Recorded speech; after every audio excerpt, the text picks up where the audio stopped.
Selamat pagi. Assalamualaikum warahmatullahi wabarakatuh. Pagi, Om Swastiastu, Namo Buddhaya, Salam Kebajikan. Um, dan suara saya kan jelas, Bapak Ibu, baik yang hadir melalui Zoom maupun yang sudah uh,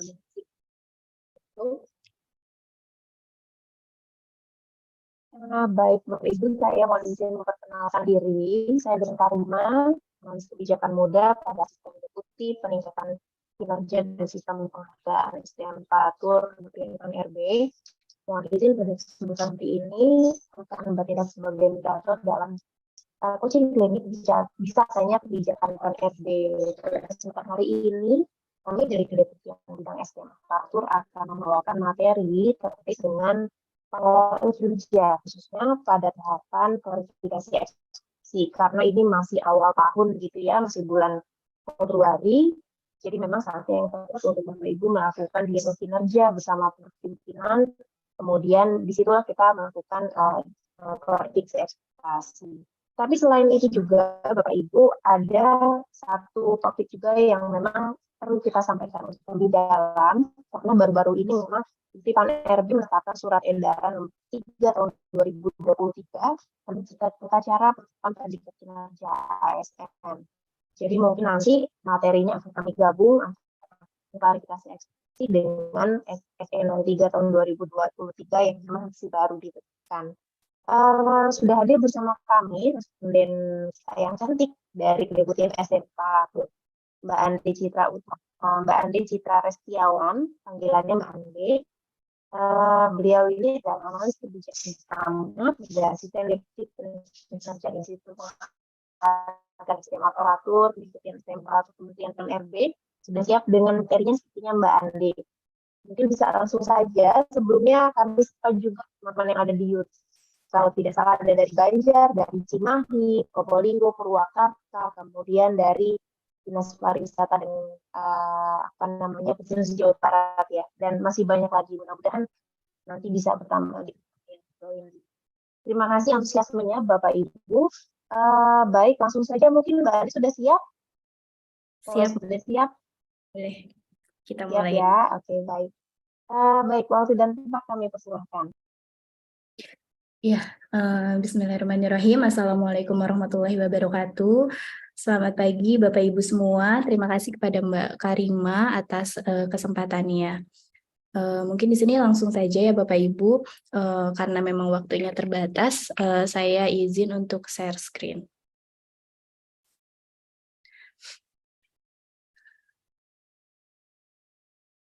Apakah paparannya sudah terlihat?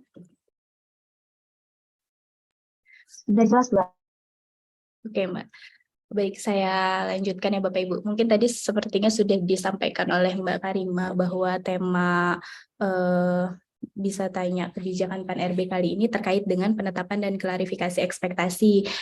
Hanya mungkin nanti juga kami coba sampaikan lagi terkait dengan tata cara penetapan predikat kinerja pegawai ASN, karena memang baru-baru ini kemarin di akhir bulan Januari kami baru mengeluarkan SE 3 tahun 2023 terkait tata cara penetapan predikat kinerja pegawai ASN tersebut. Mungkin seperti yang Bapak Ibu sudah ketahui, di dalam pengelolaan kinerja itu ada 4 ya Bapak Ibu. Yang pertama yaitu terkait dengan perencanaan, dimulai dengan penetapan atau klarifikasi ekspektasi. Lalu yang kedua yaitu terkait dengan pelaksanaan pemantauan pembinaan kinerja. Yang ketiga terkait dengan penilaian kinerja, dan yang keempat yaitu terkait dengan tindak lanjut dari hasil evaluasi kinerjanya. Mungkin yang saat ini kita akan bahas itu terkait dengan yang pertama ya Bapak Ibu, terkait perencanaan kinerja, khususnya terkait penetapan dan klarifikasi ekspektasi. Sebetulnya penetapan dan klarifikasi ekspektasi ini sesuai dengan prinsip umum pengelolaan kinerja yang kedua ya Bapak Ibu, bahwa pengelolaan kinerja pegawai itu tidak hanya sekedar merencanakan di awal lalu kemudian dievaluasi di akhir, tetapi fokus kepada bagaimana supaya pegawai bisa memenuhi apa yang menjadi ekspektasi dari pimpinan. Nah, untuk lima prinsip umum ini mungkin Bapak Ibu sudah sering mendengar atau sudah sering mendapatkan sosialisasi, jadi langsung saya lanjut saja ke dalam siklus evaluasi kinerja. Di dalam evaluasi kinerja ini Bapak Ibu memiliki 4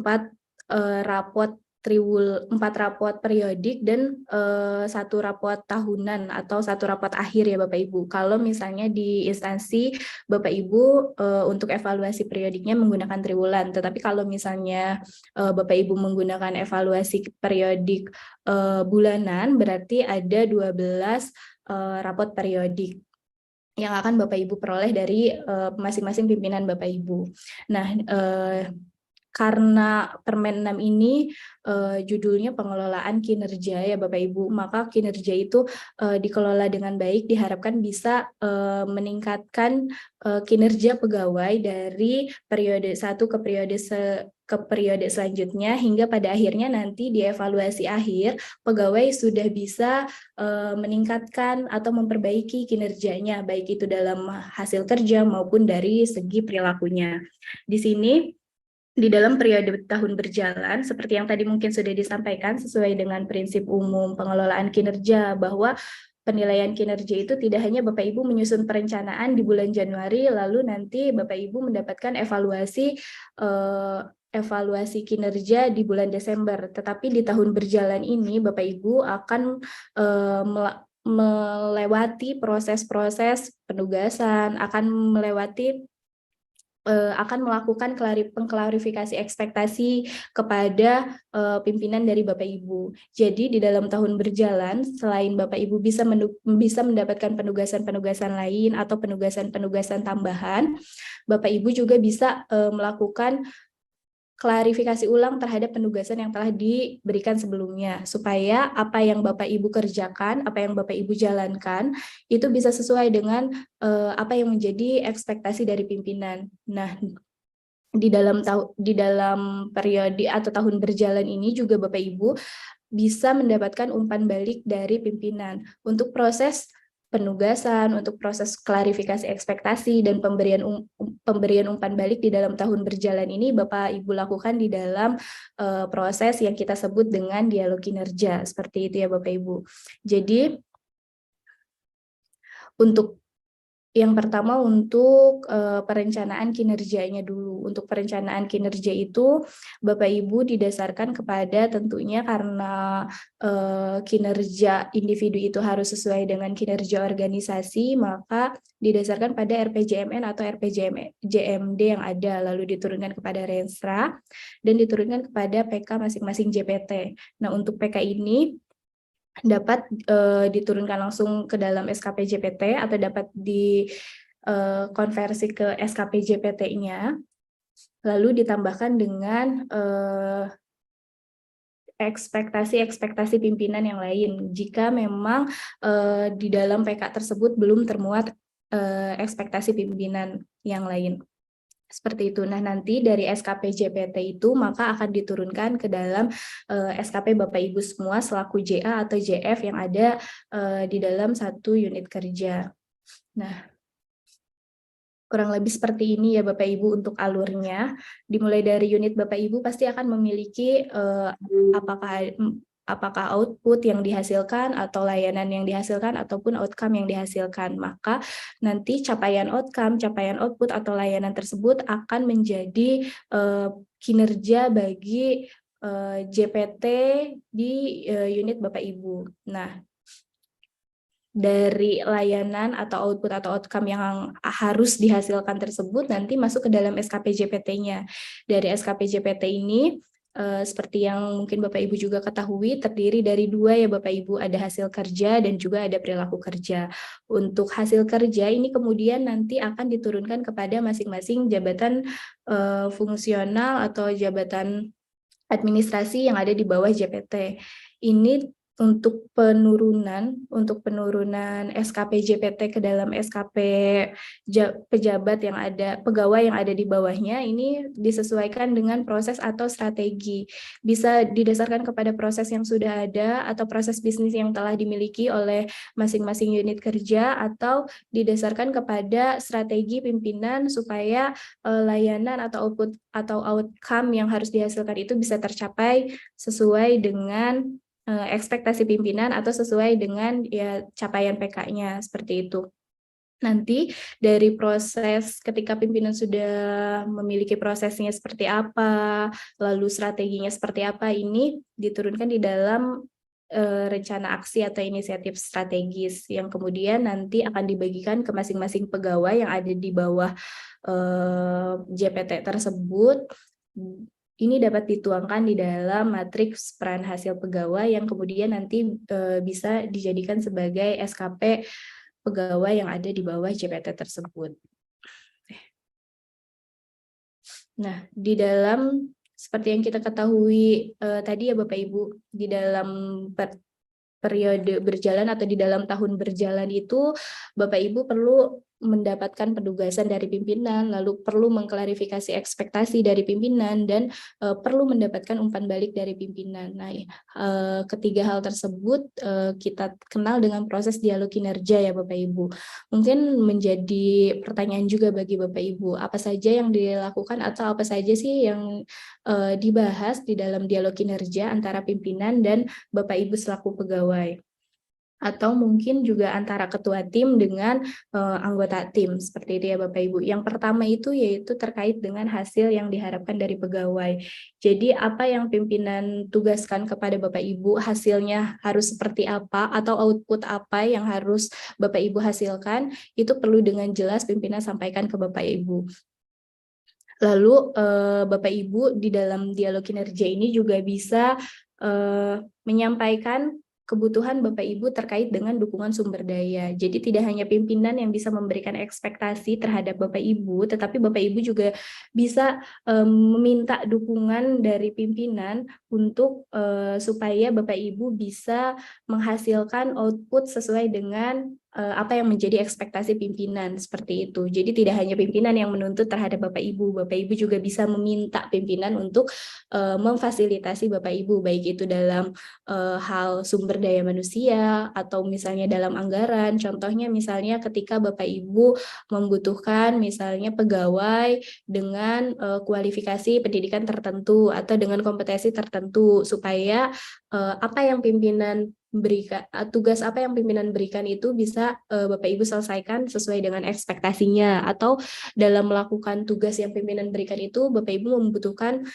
besaran anggaran tertentu, seperti itu silakan didiskusikan di dalam dialog kinerja antara Bapak Ibu dan pimpinan.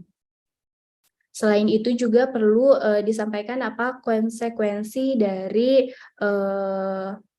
konsekuensi yang akan diterima oleh Bapak Ibu atas misalnya pencapaian kinerjanya Bapak Ibu, seperti itu. Lalu bisa juga didiskusikan ukuran atau indikator keberhasilannya itu sejauh apa sih, misalnya untuk tugasnya ini harus dilakukan sebaik apa, secepat apa, kapan harus diselesaikan, itu bisa Bapak Ibu pimpinan sampaikan di dalam dialog kinerja. Yang selanjutnya yaitu skema pertanggungjawabannya. Misalnya kapan Bapak Ibu harus melaporkan terkait dengan progres pelaksanaan tugasnya tersebut, apakah mungkin seminggu sekali atau misalnya dalam 1 minggu harus 3 kali melaporkan progresnya, itu diserahkan kepada persetujuan antara pimpinan dan pegawainya. Nah, mungkin terkait dengan klarifikasi penetapan dan klarifikasi ekspektasi, gitu dulu ya Bapak Ibu ya. Nanti mungkin bisa kita perdalam lagi di dalam sesi diskusi. Yang selanjutnya mungkin di sini saya sampaikan juga terkait dengan SE 3 tahun 2023. Di sini mungkin sebelumnya sudah pernah kami lakukan coaching juga ya Bapak Ibu, masih di Bisa Tanya Menpan juga waktu itu, bahwa SE ini kami keluarkan karena sebetulnya untuk melaksanakan amanat-amanat dari peraturan-peraturan yang ada. Yang pertama yaitu berdasarkan PP 30 tahun 2019. Di dalam PP 30 itu disebutkan Bapak Ibu bahwa penilaian kinerja PNS itu harus didistribusikan kepada seluruh PNS yang ada di instansi pemerintah. Sebetulnya di dalam Permen 6 tahun 2022 tentang pengelolaan kinerja ASN, kami sudah menindaklanjuti amanat ini. Di situ kami gambarkan di dalam tahapan evaluasi kinerja. Di dalam tahapan evaluasi kinerja itu terdiri dari 3 tahapan ya Bapak Ibu. Yang pertama dimulai dari penetapan capaian kinerja organisasi, lalu penetapan pola distribusi, dan penetapan predikat kinerja pegawai. Sehingga diharapkan distribusi predikat kinerja pegawai itu bisa sesuai dengan amanat dari PP 30 tahun 2019. Hanya saja mungkin pada saat ini terkait dengan kinerja organisasi ini belum ada kebijakan yang mengatur, atau sebetulnya dalam hal ini masih dalam proses perumusan ya Bapak Ibu. Sehingga mungkin muncul pertanyaan dari Bapak Ibu, bagaimana supaya capaian kinerja organisasi bisa ditetapkan, atau bagaimana cara menentukan capaian kinerja organisasi. Maka dari itu kami coba susun SE ini supaya untuk menjadi kebijakan transisi yang bisa memberikan Bapak Ibu panduan, khususnya bagi instansi-instansi yang memang belum memiliki instrumen untuk penetapan capaian kinerja organisasi. Ini mungkin Bapak Ibu sudah sering melihat, lalu sudah memahami Permen 6 terkait dengan tahapan evaluasi kinerja ya Bapak Ibu. Dimulai dari menetapkan kinerja organisasi, lalu nanti kita lihat pola distribusi predikat kinerjanya seperti apa, barulah nanti ditetapkan predikat kinerja pegawainya sesuai dengan hasil kerja pegawai, lalu perilaku pegawai. Selain itu juga mempertimbangkan kontribusi pegawai terhadap pencapaian kinerja organisasi ya Bapak Ibu. Nah, tadi mungkin sudah disebutkan bahwa di dalam PP 30 itu predikat kinerja PNS didistribusikan kepada seluruh pegawai. Kalau Bapak Ibu membaca di PP 30, untuk distribusinya seperti ini Bapak Ibu. 20% itu untuk predikat kinerja, untuk kriteria predikat kinerja di atas ekspektasi, lalu 60% sampai 70% itu untuk predikat kinerja yang sesuai ekspektasi. Nah, untuk yang 20% yang lagi itu untuk predikat kinerja di bawah ekspektasi. Namun mungkin kenapa kita jelaskan di SE ini juga, Bapak Ibu, alasannya ya karena mungkin sekarang yang kita kenal itu untuk predikat kinerja bukan di atas ekspektasi, sesuai ekspektasi, atau di bawah ekspektasi ya Bapak Ibu. Yang kita kenal ada 5 predikat kinerja, yaitu sangat baik, butuh perbaikan, kurang, dan sangat kurang. Sehingga kenapa kami jelaskan lebih rinci lagi di sini terkait distribusi predikat kinerja ini, disesuaikan dengan predikat kinerja organisasinya dan juga disesuaikan dengan predikat kinerja yang memang saat ini Bapak Ibu yang saat ini kita gunakan. Nah, untuk organisasi kinerja periodik, mungkin Bapak Ibu untuk capaian kinerja organisasinya sebetulnya sederhana. Ini bisa dilihat saja dari capaian milestone dan trajektori target dari masing-masing unit Bapak Ibu.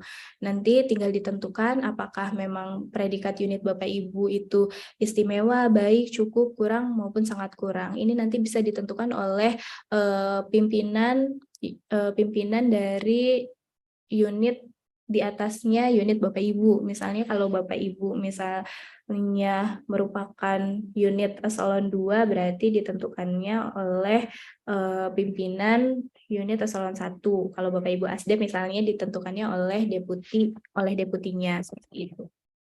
Selain itu juga, selain misalnya hanya judgement pimpinan, bisa juga pimpinan itu melihat rekomendasi atau mempertimbangkan rekomendasi yang diberikan oleh unit kerja di bidang perencanaan, di bidang kepegawaian, atau di bidang pengawasan ya Bapak Ibu, sebagai bahan pertimbangan untuk menetapkan capaian kinerja organisasi periodiknya. Atau kalau misalnya Bapak Ibu sudah memiliki, instansi Bapak Ibu sudah memiliki instrumen penetapan capaian kinerja organisasi periodik sendiri atau capaian kinerja organisasi tahunan sendiri, itu silakan masih bisa Bapak Ibu gunakan. Kalau misalnya instrumen tersebut memang sudah ditetapkan di peraturan masing-masing instansi Bapak Ibu. Seperti itu. Setelah nanti diketahui, setelah nanti ditetapkan capaian kinerja masing-masing satuan organisasinya, barulah dilihat pola distribusinya. Dan dari situ baru pimpinan bisa memberikan predikat kinerja bagi pegawai-pegawai yang ada di bawah unit tersebut. Nah, untuk penetapan predikat kinerja organisasi tahunan, Bapak Ibu di sini yang kami atur yaitu dengan melihat panduan kami. Di sini bisa dilihat capaian kinerja organisasi bisa ditentukan dengan melihat hasil dan proses. Hasil ini Bapak Ibu bisa melihat PK dari satuan organisasinya, lalu delivery ekspektasi kinerja yang diberikan oleh pimpinan unit organisasinya, pimpinan satuan organisasinya. Jadi di sini ketika misalnya ada 3 kategori ya Bapak Ibu, di atas ekspektasi, sesuai ekspektasi, dan di bawah ekspektasi. Ketika seluruh PK dari satuan organisasi Bapak Ibu tercapai, lalu realisasi ekspektasi kinerjanya, responnya pada umumnya mendapatkan respon positif, itu bisa dikategorikan ke dalam di atas ekspektasi. Lalu untuk sesuai ekspektasi ini, apabila misalnya sebagian PK saja yang tercapai, lalu realisasi ekspektasi kinerja juga pada umumnya masih mendapatkan respon positif. Sedangkan untuk di bawah ekspektasi, ini apabila banyak atau sebagian PK yang tidak tercapai dan realisasi kinerja satuan organisasinya pada umumnya itu masih mendapatkan respon yang negatif dari pimpinan, maka dikategorikan ke dalam di bawah ekspektasi. Sedangkan untuk proses itu sendiri, sama Bapak Ibu di sini ada 3 kriteria, ada di bawah ekspektasi, sesuai ekspektasi, dan di atas ekspektasi.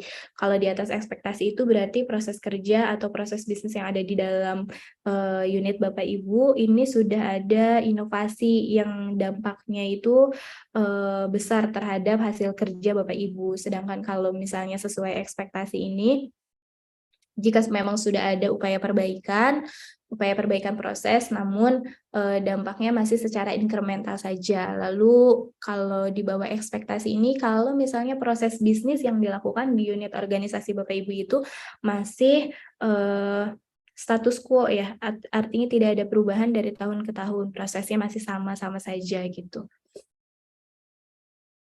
Namun kembali lagi, kalau misalnya instansi Bapak Ibu tadi sudah memiliki instrumen penilaian kinerja organisasi sendiri, itu sejauh ini masih bisa digunakan.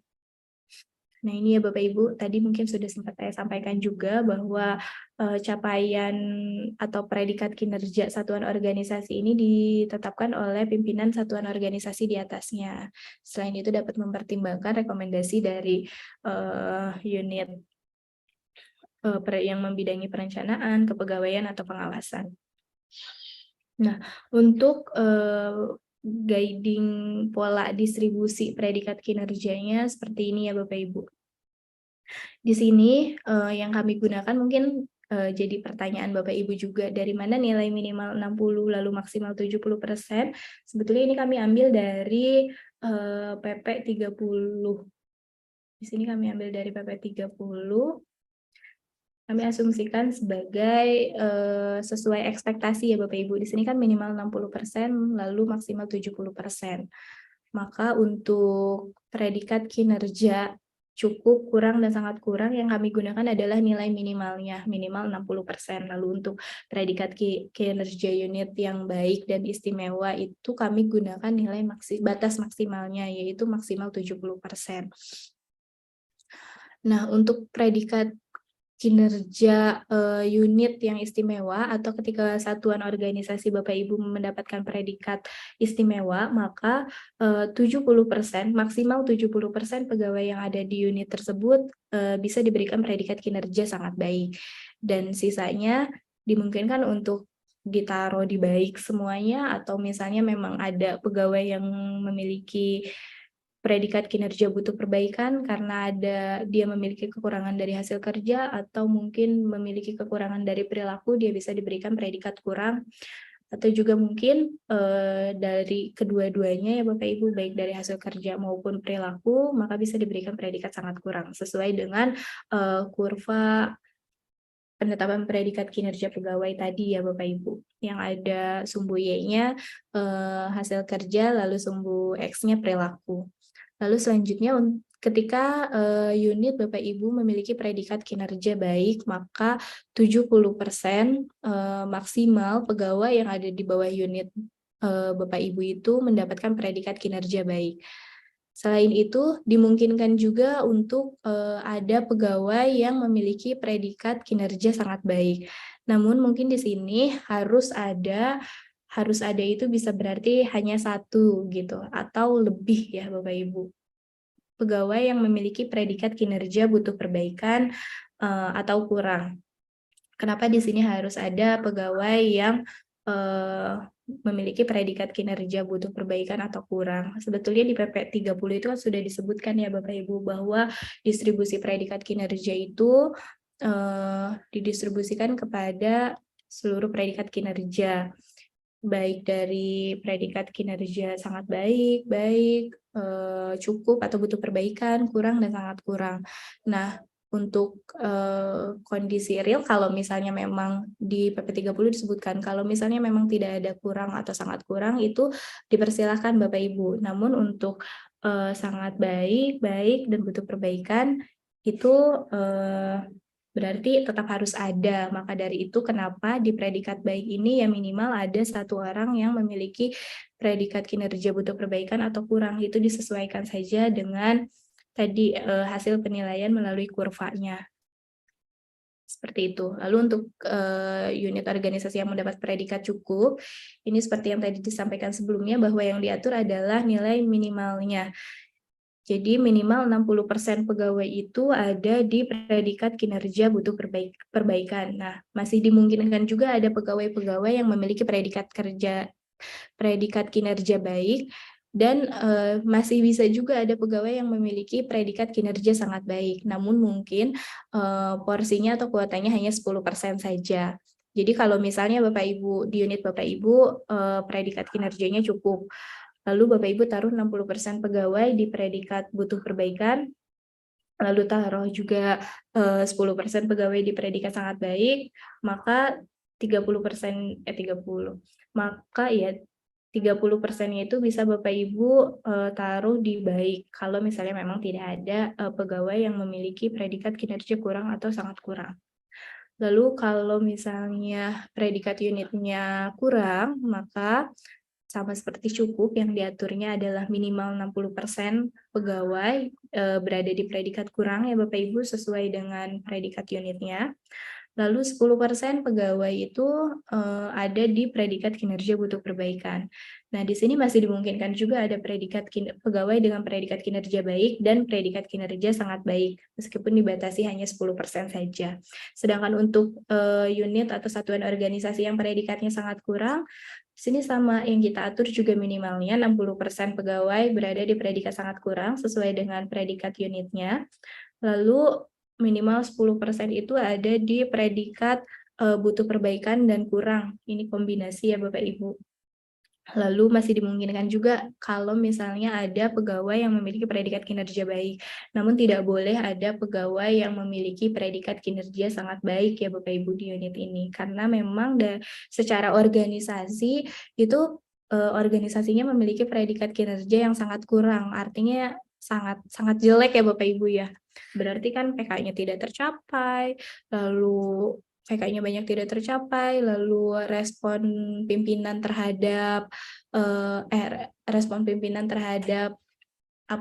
penilaian pelaksanaan ekspektasi kinerja unitnya banyak yang negatif, seperti itu. Maka di sini kami taruh tidak dimungkinkan untuk pegawai yang memiliki predikat sangat baik. Nah, di dalam SE juga disebutkan ya Bapak Ibu bahwa predikat kinerja satuan organisasi itu akan menjadi rating hasil kerja bagi pimpinan unit. Jadi ketika misalnya unit satuan organisasi itu memiliki predikat kinerja baik, maka rating hasil kerja pimpinan unitnya sesuai ekspektasi. Kalau misalnya predikat kinerja unitnya itu sangat baik, berarti rating hasil kerja pimpinan unitnya di atas ekspektasi. Lalu kalau misalnya predikat kinerja unitnya butuh perbaikan atau cukup, kurang dan sangat kurang, itu berarti rating hasil kerja pimpinan unitnya di bawah ekspektasi. Nanti tinggal ditambahkan dengan perilaku pimpinan unitnya seperti apa, apakah di atas ekspektasi, apakah sesuai ekspektasi, atau di bawah ekspektasi, maka nanti akan menjadi predikat kinerja dari pimpinan unit tersebut. Jadi dimungkinkan saja predikat kinerja predikat kinerja unit dengan predikat kinerja pimpinan unitnya akan berbeda. Namun nanti yang digunakan untuk distribusi predikat kinerja pegawai di unit tersebut adalah predikat kinerja unitnya ya Bapak Ibu. Nah, untuk distribusi predikat kinerja pegawai ini dilakukan sampai unit terkecil ya Bapak Ibu, tergantung kepada tadi penilaian kinerja organisasinya. Jadi penilaian kinerja organisasi di di setingkat eselon 2 nanti akan menghasilkan pola distribusi untuk pegawai-pegawai yang ada di bawah kepala biro 2 misalnya, ini contoh sebagai contoh. Lalu kalau misalnya predikat unit kabag itu akan menjadi pola distribusi pegawai di bawah kabagnya. Lalu untuk predikat unit organisasi kasubag, kalau misalnya memang masih ada ya Bapak Ibu, ini akan menjadi pola distribusi pegawai di bawah kasubagnya. Nah, sedangkan kalau misalnya untuk kasus unit satuan organisasi yang misalnya sebelumnya itu ada tiga unit misalnya di bawah Bapak Ibu, ada 3 unit yang setara, lalu kemudian 2 unitnya atau 1 unit lainnya itu disetarakan karena kebijakan penyederhanaan birokrasi, maka nanti untuk pola distribusi pegawainya ini seluruhnya ditarik ke unit yang ada di atasnya ya Bapak Ibu. Jadi kalau misalnya yang disetarakannya itu misalnya di tingkat bagian atau eselon 3, berarti baik itu pegawai yang ada di tingkat eselon 3-nya maupun pegawai-pegawai yang ada di tingkat eselon 4-nya ini ditarik ke atas pola distribusinya. Jadi pola distribusi hanya terjadi di sini, tidak terjadi di masing-masing unit di bawahnya. Namun di sini kepala bagian yang masih menjadi pejabat struktural ya Bapak Ibu, masih menjadi subag yang masih menjadi pejabat struktural itu tetap menjadi pejabat penilai kinerja bagi pegawai-pegawai yang ada di bawahnya. Jadi ketika nanti menetapkan predikat kinerja pegawai, itu perlu koordinasi antara misalnya subag 2 selaku pejabat penilai kinerja dengan kepala biro 2-nya gitu selaku pejabat yang memiliki kuota distribusi gitu, yang memiliki pola distribusi supaya terdapat kesesuaian antara penetapan predikat kinerja yang dilakukan oleh Subag 2 tadi dengan pola distribusi yang dimiliki oleh Biro 2 untuk seluruh pegawai yang ada di bawahnya. Mungkin cukup sekian yang dapat saya sampaikan. Untuk kurang lebihnya nanti kita bahas lagi di dalam sesi diskusi mungkin. Saya kembalikan kepada moderator. Baik, terima kasih Mbak Andi atas penjelasannya.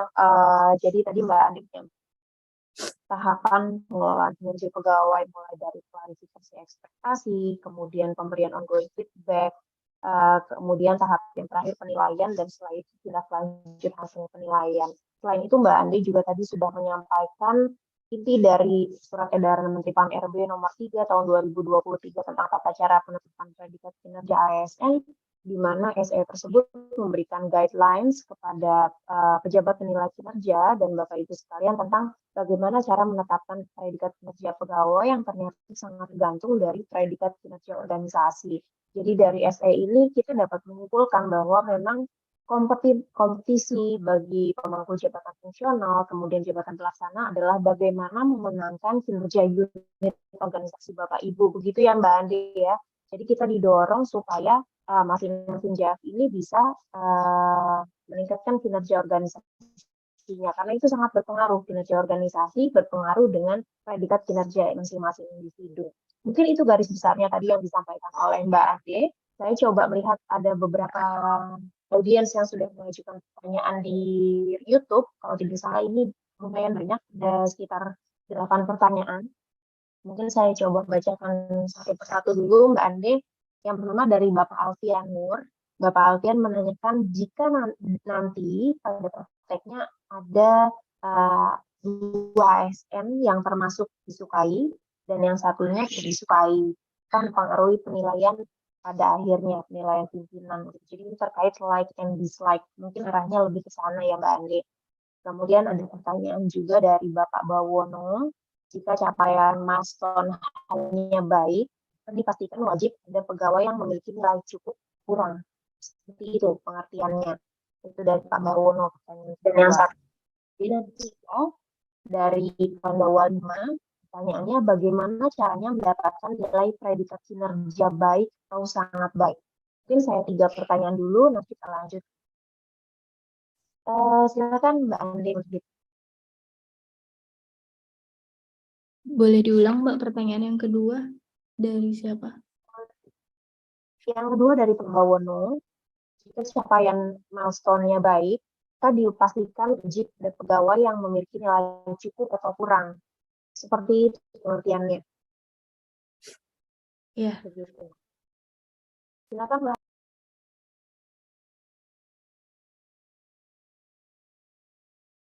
Baik. Mungkin izin menjawab.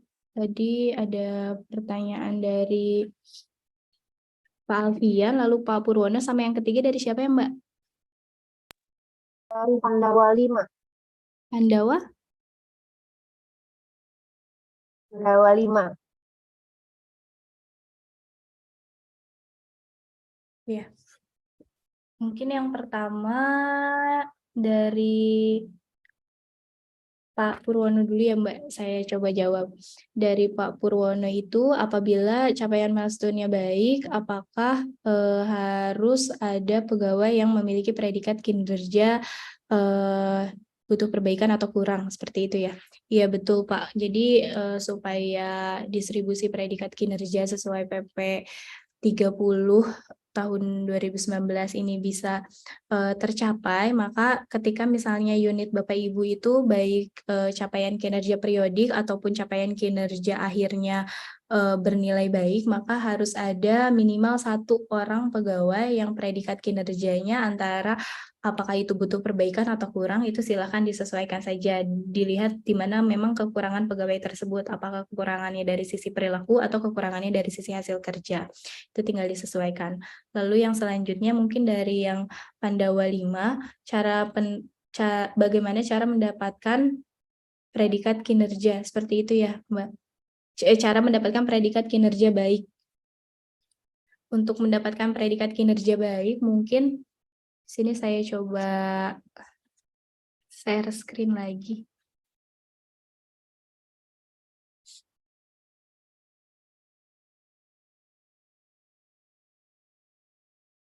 Mungkin tadi sudah disampaikan ya Bapak Ibu, untuk supaya peluang Bapak Ibu lebih tinggi dalam mendapatkan predikat kinerja baik dan sangat baik, yang pertama harus dipastikan dulu bahwa predikat kinerja organisasi dari Bapak Ibu itu baik atau mungkin istimewa gitu. Jadi Bapak Ibu perlu memperhatikan PK Bapak Ibu itu tercapai untuk kalau misalnya penilaian evaluasinya ini evaluasi akhir, atau mungkin capaian milestone-nya itu tercapai atau trajektori targetnya Bapak Ibu itu, unit Bapak Ibu itu bisa tercapai, sehingga di situ berarti kemungkinan peluang Bapak Ibu untuk mendapatkan predikat kinerja baik itu lebih besar.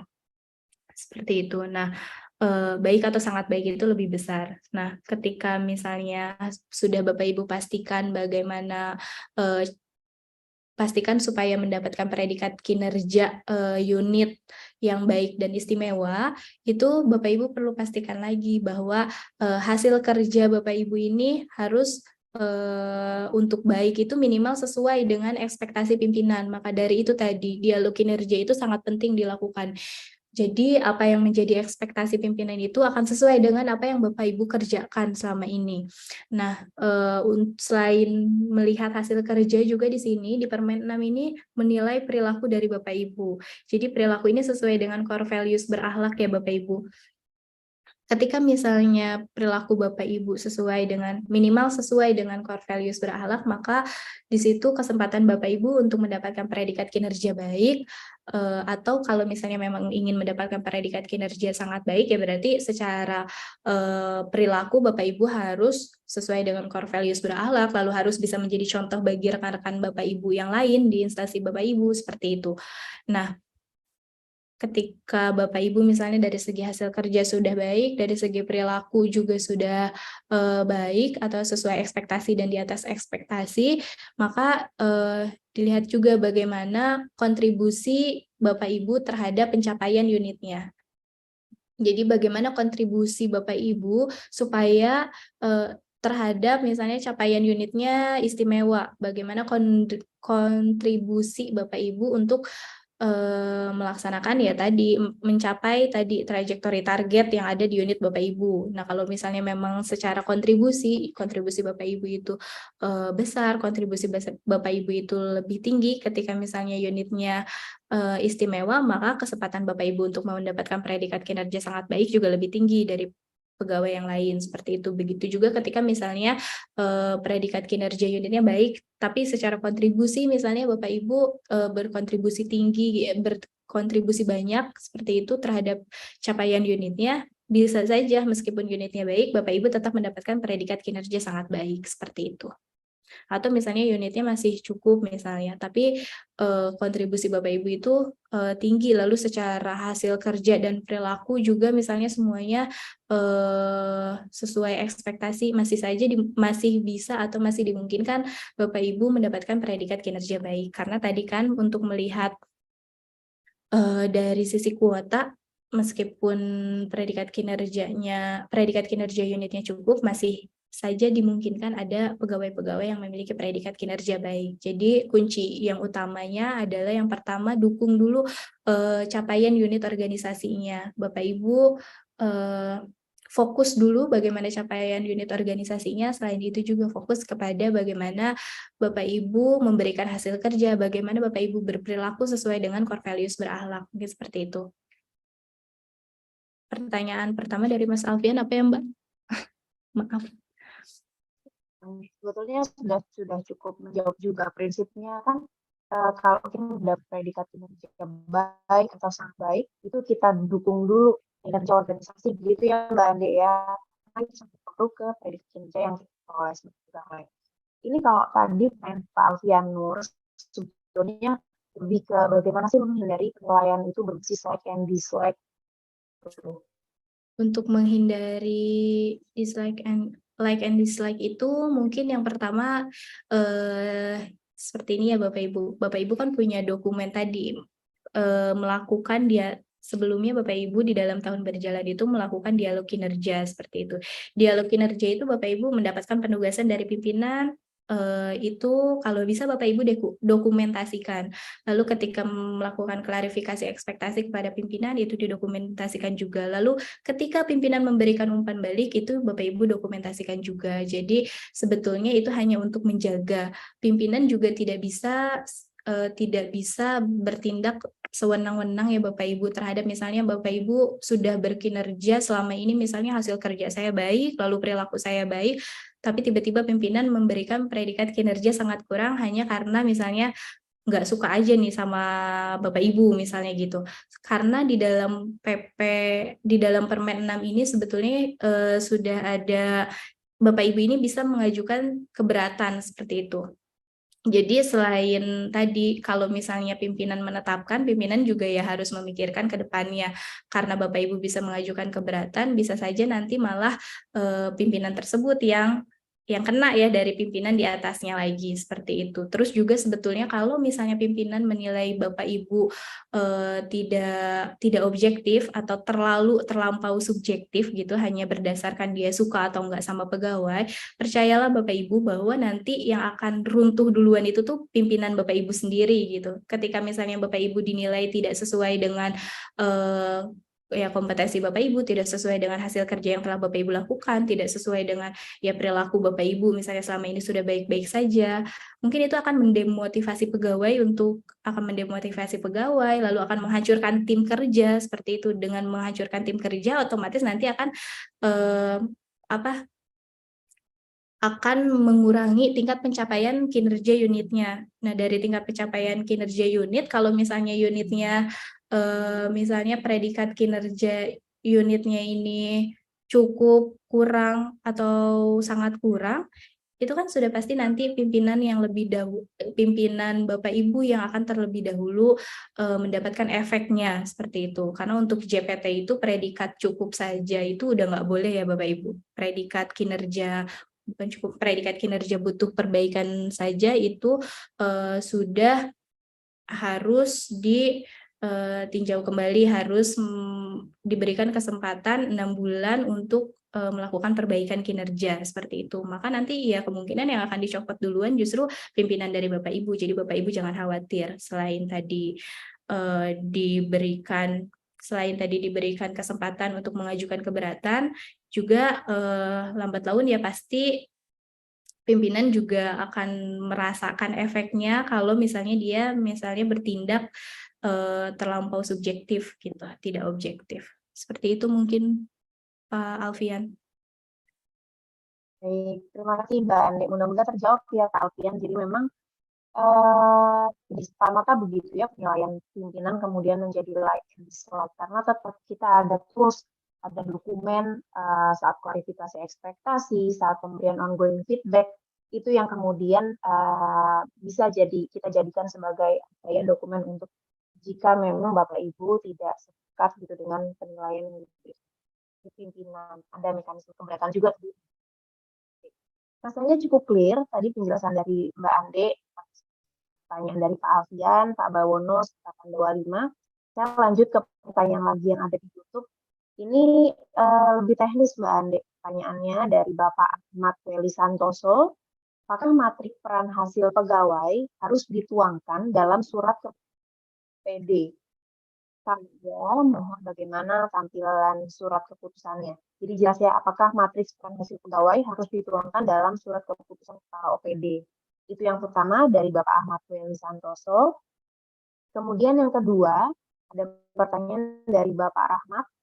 Bagaimana Menpan atau BKN melakukan kontrol terhadap distribusi predikat kinerja yang dilakukan oleh pimpinan, oleh pegawai serta pegawai di suatu instansi. Jadi bagaimana Menpan dan BKN melakukan kontrol terhadap distribusi predikat kinerja pegawai dalam satu instansi.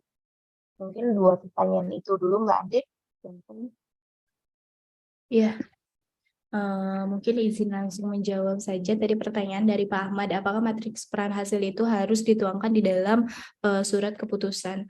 Sebetulnya tidak perlu ditetapkan ya Pak untuk matriks peran hasil, karena memang matriks peran hasil itu selain SKP-nya saja sudah dinamis ya Bapak Ibu, tidak lagi statis. Jadi begitu juga dengan matriks peran hasil. Jadi kemungkinan nanti di dalam periode berjalan itu akan terjadi perubahan-perubahan. Misalnya ya bisa saja yang tadinya diperankan kepada yang tadinya peran tersebut diberikan kepada siapa, kemudian di periode berjalan itu bisa berubah atau bisa jadi ada peran perubahan atau penugasan tambahan-tambahan yang lainnya. Jadi kalau saran kami untuk catatannya sih tetap ada gitu, tetap Bapak Ibu ada dokumentasinya, tapi tidak perlu ditetapkan di dalam surat keputusan supaya lebih fleksibel saja untuk dokumen matriks peran hasil ini. Begitu. Lalu kalau misalnya pertanyaan yang kedua, ini dari Pak Rahmat. bagaimana kontrol Menpan dan BKN terhadap distribusi predikat kinerja. Seperti itu ya, Pak. Jadi seperti ini, sebetulnya di dalam SE 3 tahun 2023 itu sudah kami lampirkan format penetapannya, Bapak Ibu. Di situ ada format penetapan predikat kinerja organisasi dan format penetapan predikat kinerja pegawai. Nanti format tersebut perlu dikirimkan kepada Menpan dan BKN, dikirimkan kepada Menpan ya tentunya untuk evaluasi kami, lalu untuk evaluasi kebijakan, lalu kalau misalnya kepada BKN itu sebetulnya nanti itu yang akan menjadi bahan bagi BKN untuk memverifikasi ketika misalnya ada pegawai yang akan mengajukan atau yang sedang mengajukan kenaikan pangkat ya Bapak Ibu. Jadi mungkin dilihatnya nanti ketika yang pertama ketika Bapak Ibu mengumpulkan dokumen atau format penetapan distribusinya, lalu yang kedua yaitu ketika nanti ketika pegawai akan melakukan kenaikan pangkat, maka di situ dicek lagi terkait pola distribusi predikat kinerja unitnya seperti apa, lalu apakah pola distribusi predikat kinerja pegawai di unit tersebut sudah sesuai apa belum. Seperti itu sih Bapak Ibu. Baik, Mbak Ande, terima kasih terjawab ya dua pertanyaan dari Pak Ahmad tentang BKN terhadap distribusi predikat kinerja pegawai. Kemudian yang kedua juga tadi terjawab dari Bapak Ahmad Weli Santoso terkait dengan matriks peran hasil tadi. Mbak Ande, ini sebelum kita sampai jam 11 dan sudah ada 3 pertanyaan lagi, mudah-mudahan bisa selesai waktu. Dari Mr. Blank SR, pertanyaannya seperti ini. Jika kinerja organisasi baik, maka harus ada pegawai yang mendapat nilai butuh perbaikan. Bagaimana jika atasan ternyata memberi nilai SKP semua baik terhadap semua ASN? Kalau besarnya siapa yang harus dikorbankan untuk mendapatkan nilai butuh perbaikan? Gitu. Jadi untuk yang kinerja organisasi baik harus ada pegawai yang dapat predikat kinerja butuh perbaikan. Siapa yang harus dikorbankan atau mungkin bagaimana pimpinan memutuskan untuk memberikan nilai untuk satu orang pegawai yang mendapat predikat kinerja butuh perbaikan? Itu pertanyaan pertama. Oke. Kemudian pertanyaan keduanya, kalau ternyata dalam satu struktur itu tidak ada pejabat eselon 3, eselon tidak struktural, tetapi jabatan fungsional dan pelaksananya itu langsung ada di bawah JPT. Bagaimana pejabat nilainya? Siapa pejabat nilai kinerjanya? Itu pertanyaan kedua dari Mr. Blank. Kemudian ada pertanyaan lagi selanjutnya dari Mumeto. Mumeto ini bertanya, jika pengalaman saat di swasta bahwa penilaian kinerja itu disebutnya KPI, Key Performance Indicator, maka kategori cukup atau ketika pegawai mendapat kategori cukup atau kurang, maka bonus atau insentifnya itu ada di 60-70%. Apakah pola yang sama terhadap pemberian insentif ini akan diterapkan juga bagi ASN? Mungkin itu terkait dengan tindak lanjut hasil evaluasi kinerja Mbak Andi. Apakah ini nantinya akan berpengaruh ke reward? Kemudian pertanyaan yang terakhir dari Bapak Iksan, untuk pegawai yang sedang tugas belajar, apakah membuat rencana hasil kerja? Mungkin itu 4 pertanyaannya Mbak Ade, sudah jelas atau perlu kami ulang lagi?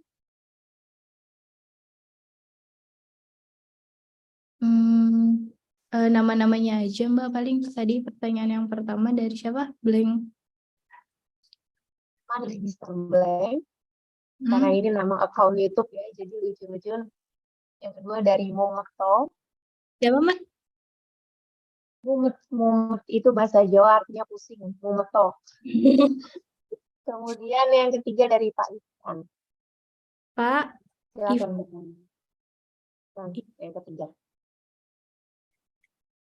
Ya.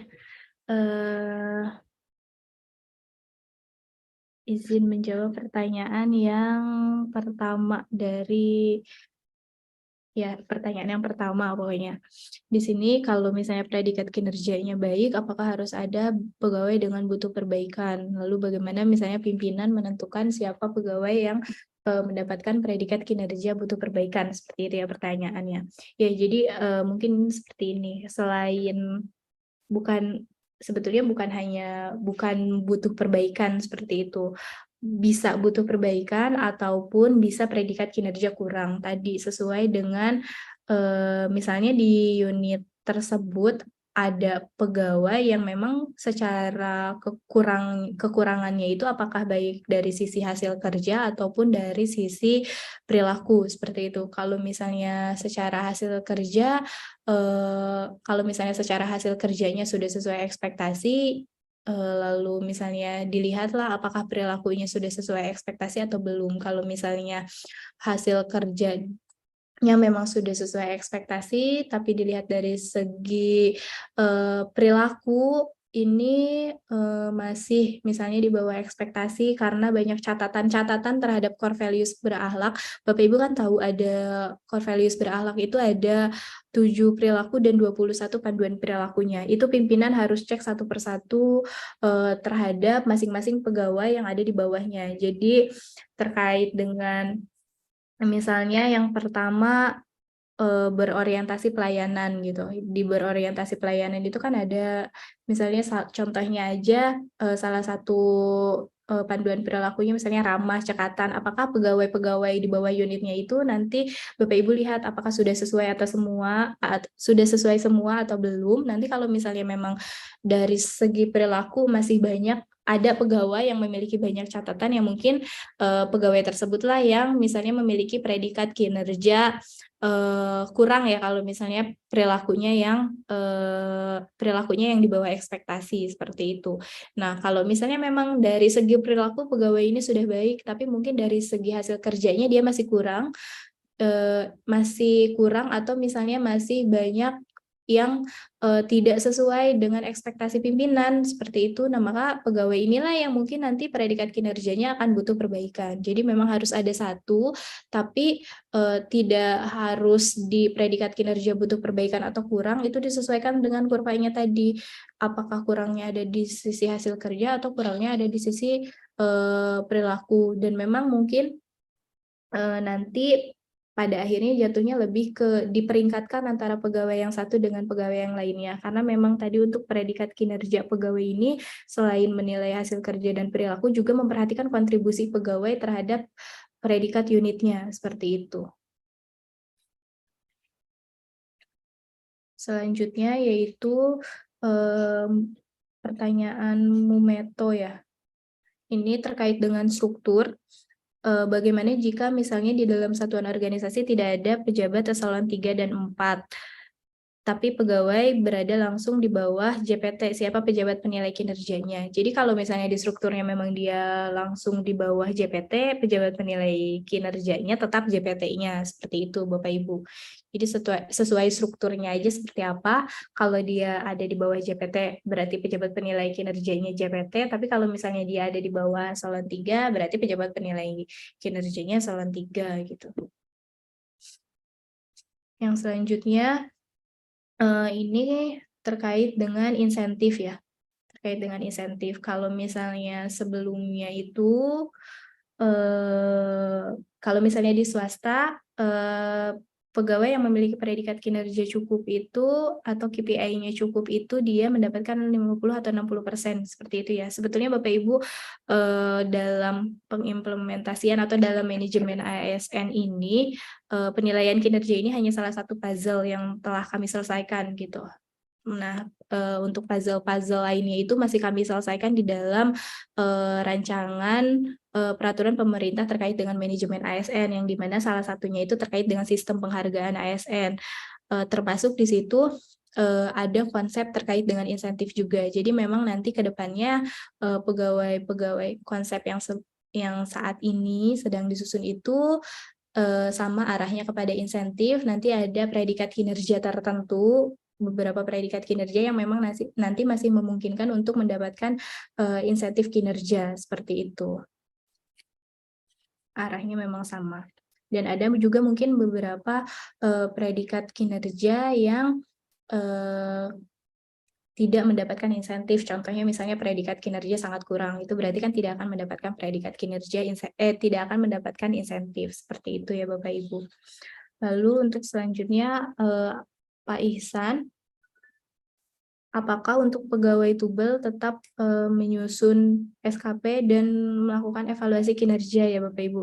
Jadi untuk pegawai Tubel itu dia tetap harus klarifikasi ekspektasi kepada pimpinan meskipun itu misalnya terkait dengan kegiatannya di tempat perkuliahan atau mungkin kontribusi pegawai tersebut di dalam unit kerja ya, contohnya misalnya sederhana memberikan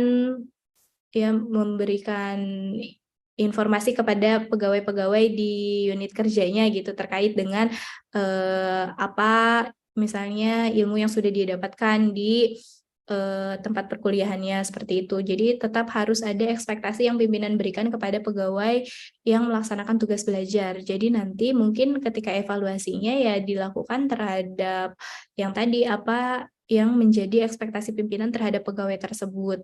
Seperti itu sih Bapak Ibu. Adik terjawab semua pertanyaan dari YouTube ya. Jadi dari Mr. Black-nya juga sudah jawab oleh Mbak Andit. Bagaimana kalau ada dalam satu unit itu penilaian harus ada yang kebaikan gitu atau belum cukup. Jadi Mbak Andit menyampaikan dilihat lagi oleh pimpinan dari nilai perilakunya. Pasti ada ya Mbak Andit dalam satu unit organisasi, tidak mungkin semuanya dapat nilai baik gitu, kecuali memang bahwa predikat kinerja organisasinya istimewa begitu, harus pegawainya bisa dapat. Makasih Mbak Ani, jelasannya cukup jelas. Kemudian pertanyaan kedua juga tadi sudah jelas ya terkait insentif tadi, memang masih dalam proses implementasinya, masih dalam proses perumusan kebijakan gitu. Memang kedepannya akan didorong seperti itu ya Mbak ya. Jadi predikat kinerja akan pengaruh terhadap insentif yang diterima oleh pegawai ASN. Kemudian tadi Mbak Andi sudah atas tulisan bahwa pegawai yang melaksanakan tugas belajar harus tetap membuat SKP. Pimpinan tetap dapat memberikan ekspektasi pada pegawai yang melakukan tugas belajar. Mungkin itu sangat dari nilai kerja. Baik, saya sudah cukup habis waktu kita, Bapak Ibu sudah menunjukkan pukul 11.02. Kami mengucapkan terima kasih atas respon positif dan partisipasi Bapak Ibu yang hadir streaming melalui YouTube. Pertanyaannya juga sudah cukup aktif, kita melakukan diskusi, semua pertanyaan terjawab. Mudah-mudahan di lain kesempatan kita bisa berjumpa kembali, karena memang forum bisa tanya kebijakan PAN-RB ini diselenggarakan setiap hari begitu ya, dari mulai Selasa sampai dengan Jumat, dengan jadwal di Selasa itu khusus untuk kebijakan terkait dengan SDM aparatur, kemudian di hari Rabu terkait dengan kebijakan reformasi birokrasi dan pengawasan, di hari Kamisnya terkait dengan pelayanan publik, dari hari Jumat terkait dengan kebijakan kelembagaan.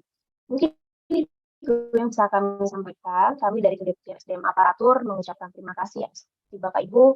Terima kasih juga untuk panitia dari rekan-rekan Biro Dakip Kementerian PAN-RB yang sudah menyelenggarakan acara ini. Sekali lagi kami mengucapkan terima kasih dan mohon maaf bila ada kekurangan. Sampai jumpa di lain kesempatan di lain topik hidayah. Assalamualaikum warahmatullahi wabarakatuh. Terima kasih Mbak Ande.